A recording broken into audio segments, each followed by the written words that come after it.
I am going to talk about the diversity side as well. So really where looking at more local solutions, then there's an opportunity for small, medium enterprises to start getting involved and providing services for larger corporate companies. And I think there's going to be more of that, looking more at social enterprises, diverse organizations. That's really going to take off. Well, it has taken off. It's going to be even more relevant. Yeah, it already has.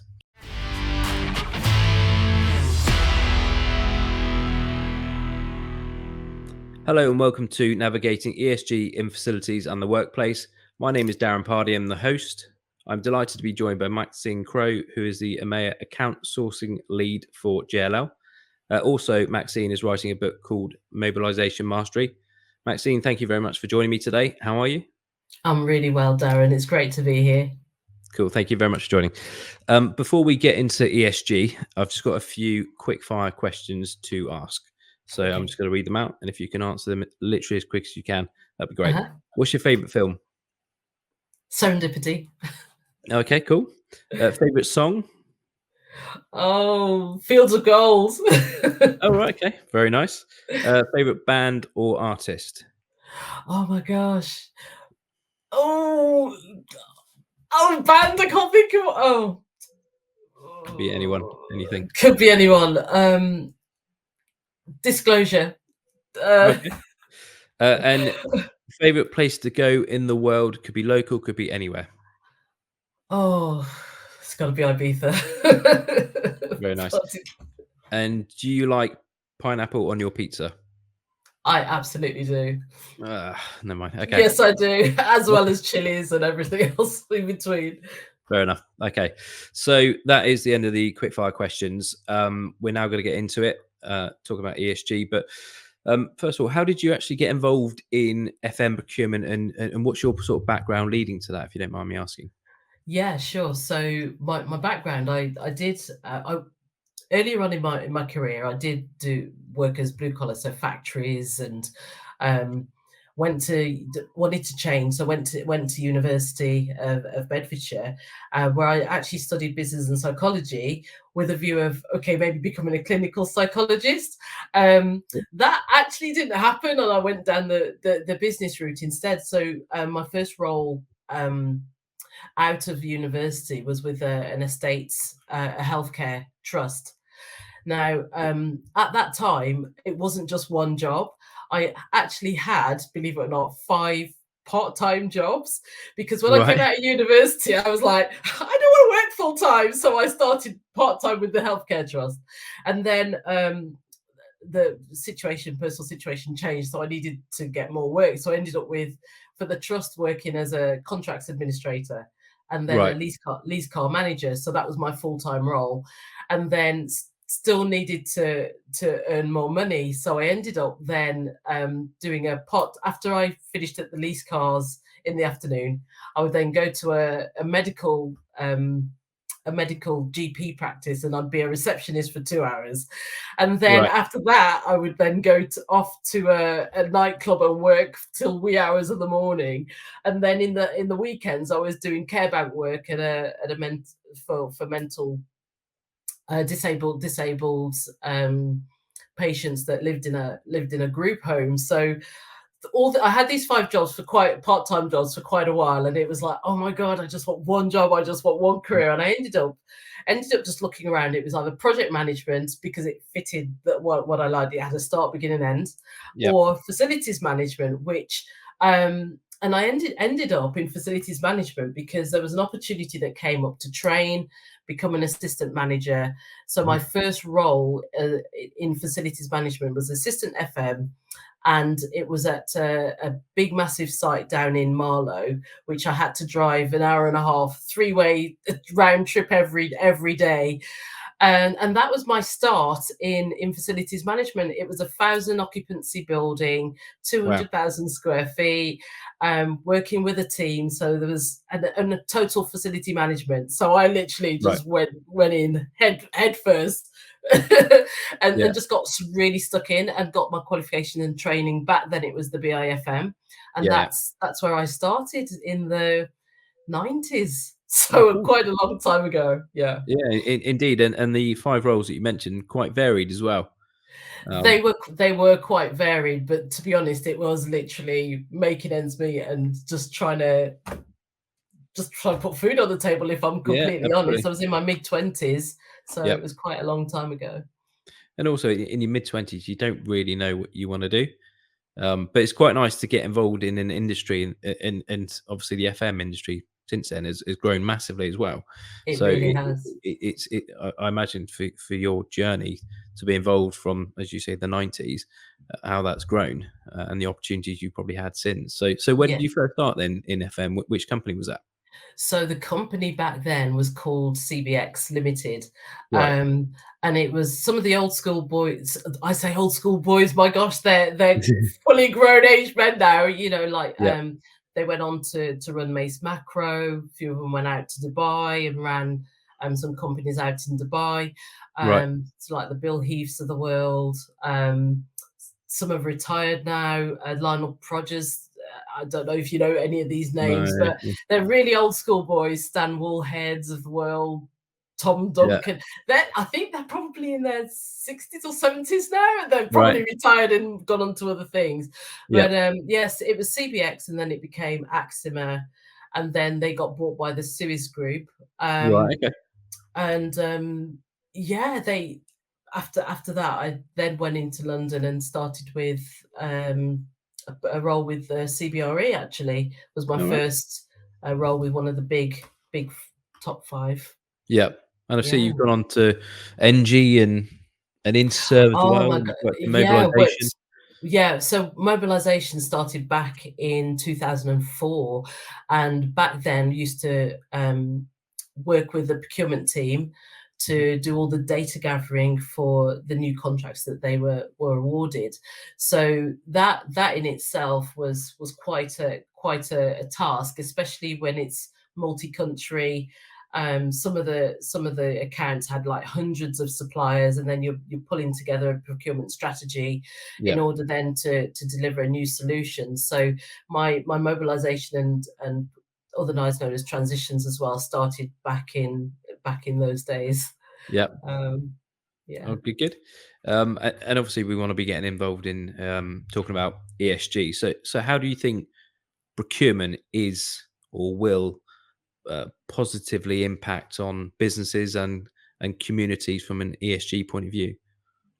So what's really important, and what we're being challenged with now is not only the manufacturing and where materials are sourced from, where who actually deliver our services. So in terms of modern slavery and things like that, it's really important as a procurement to understand the end-to-end journey of Mm. the not only the services, but how it's being provided, how it's being delivered, and what's being used. So in terms of sustainability and the environment, for example, if we're looking after services in say, I don't know, say Germany, you're Mhm. not going to export, and but there's a product that has been used in, I don't know, the UK, for example. Logic says that you're not going to now transport that. In the past, you do the shipping, you do the couriering, and Yeah. it's wherever that solution needs to be. You would then transport it over into that country. Whereas now it's becoming more local, regional solutions to deliver the services. So what's really key now is that suppliers are really conscious of how they source their materials, sourcing ethically as well, Yeah. as well as, if it can be in country, it's helping with the environment, the carbon footprint, Yeah. and the delivery of those services. So Yeah. that's how I feel it's Yeah. made a And you difference. mentioned modern slavery as well. So do you get involved in the like the social value side and communities when you're looking at Absolutely. a supply chain? Absolutely. If I think a few years back, we were doing when Brexit, remember the height of Brexit, and obviously that would have had an impact on the supply chain, and so it was really important to understand not only the risk mitigation and contingencies, but it's also whether employees are UK based, and ensuring that our companies that we work with have modern slavery policies, and they're actually not contributing to that. So, for example, if there's a supplier that imports from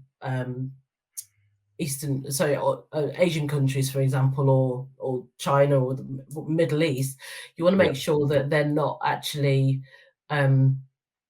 that it's been done in an ethical way. It's not being done with child labor. So that it's very relevant. And when you see the end product in an office, you don't really think, oh, how has this been produced? But as procurement specialists, we do have to challenge and make sure that our suppliers are being held accountable as well Yeah. for where they're sourcing goods and services for us. That's great to hear. And how do you think? How do you think? Well, what big changes within FM do you think there'll be over the next few years in relation to ESG? I really believe now that it's not just going to stop with our immediate suppliers, sort of like what we call our tier one suppliers, where it's actually going to be then looking into the subcontractors and the way they contract with others. So being held more accountable, and actually demonstrating as well their commitment to the environment, commitment to sustainable, whether that is by replacement of certain products that are not friendly, chemicals that are not friendly to the environment, Yeah. whether it's eliminating certain parts of their manufacturing process or their subsourcing process, but also in terms of, I am going to talk about the diversity side as well. So Mm. really where looking at more local solutions, then there's an opportunity for small medium enterprises to start getting involved and providing services for larger corporate companies. Yeah. And I think there's going to be more of that, looking more at social enterprises, diverse organizations. That's really going to take off. Well, it has taken off. It's going to be even more Yeah, it relevant. already has, definitely. Mm. And you mentioned SMEs. In relation to SMEs, because obviously what you're talking about is, I suppose, interrogating their supply chain or where they procure their products from, and so on. Do you think FMs will support those SMEs with the help they kind of need? Let's say you're a small company of 10 or 20 staff, you might not have the ability to delve into the details like like yourselves. Do you think that the FM large businesses like JLL will offer support to the smaller kind of, well, the SMEs of the world? So so before joining JLL, I was actually consulting, and Right. one of the things that I have made a priority is supporting small medium enterprises. So because they don't always have that corporate lens or understand what the requirements are or what a Mm. corporate is looking for. So as an advisor to SMEs, it would be if you're looking at, okay, recommending manufacturers, recommending companies that work with corporates so that they know that they're then aligned in terms of the requirements. But also, yes, is the answer in terms of FMs. Once you've got SMEs, diverse suppliers, social enterprises on board, it just doesn't stop with getting them on board. It also means supporting them through the process, understanding the culture, understanding the requirements, because and also simplifying a lot of the information and the data that they need to work with, because sometimes it can be quite comprehensive, and they just don't have the time or the bandwidth to deal with what's required. So Yeah. yes is the answer. FMs would facility managers will support as well as sourcing and procurement as well. Yeah. Okay. I've definitely seen a lot more of SMEs being backed or social enterprises being backed by the large FMs, which is great to see. But also wanted to touch on your book. So Yes. you are writing, and I believe it's going to be out by the end of the year. Although Yes, yeah, uh, yes, that is planned. So a nice mobilisation. deadline to have. So what made you write a book? So I've actually been in a position where, so first of all, mobilisation mastery, it is for facility management leaders and program managers really, and it Mhm. talks about avoiding the common pitfalls in order to achieve a successful mobilisation and a transition. So what I mean by that is that there's certain touch points, pain points where you go into to mobilise, but there's a lack of data, or the information or the framework's not quite there. So the book really brings together all the anecdotes and experiences in order for others to learn and upskill. Mm. And the plan with mobilisation mastery is about a 5-step process where you can embed the mobilisation skills into your organisation. So Right. it's really the start of a journey for me in then moving on to workshops, then moving on to working with either SMEs to support them with if they haven't mobilised contracts before, because Yeah. they're expanding and they're growing into a corporate space, and also for organisations already established that really want to raise the bar in terms of their mobilisation skills, having a framework that they can literally plug and play Mm. as they grow and as they win and get awarded more contracts. So that's the reason for the book. I'm very passionate about the industry and sharing, inspiring, and educating others. So it's part of that personal journey for me. No, sounds awesome. Looking forward to reading it. But have you got anything else you wanted to add at all, Maxine? Um, Add in terms of just Anything you what wanted in terms of the book or anything about Oh, ESG? sorry. So yeah, in terms of the book, so I did ask for 6 volunteers, so I did post out on LinkedIn, Yeah. just looking for some beta readers. So one in the coming weeks, once I've got the a couple of the edits done. Yeah. Just need some beta readers to run through. There'll be like a questionnaire in terms of some feedback on each of the chapters, and then it will go for another run of editing with that feedback, and then Mhm. after that it goes off to the publishers for them then to start working the magic. So Wow. once That's- it's published, it will be with 38 distributors across 120 countries. So Wow. it's can't wait. Yeah, I'm so excited. It's finally getting there. I haven't got it downstairs actually. I've got it upstairs, but I'm I waiting for saw I manuscripts saw the out here. post on LinkedIn about it. Yeah, So yeah. when you say beta, does that mean you've almost finished like the first So version? Then? beta readers, it just means that I'm cleaning up the first edit of the actual manuscript. I am going to add a couple more stories in actually, which I came across, and also add in so the 5-step process, which has now been fine-tuned in terms of the method for embedding the skills. So that's got to go in, and then I've got three volunteers so far. So beta readers, they'll just run through the draft, comment, feedback, and then I'll do a second run of editing before it's then ready. The manuscript's then ready to go off to the publisher. Cool. Sounds very exciting.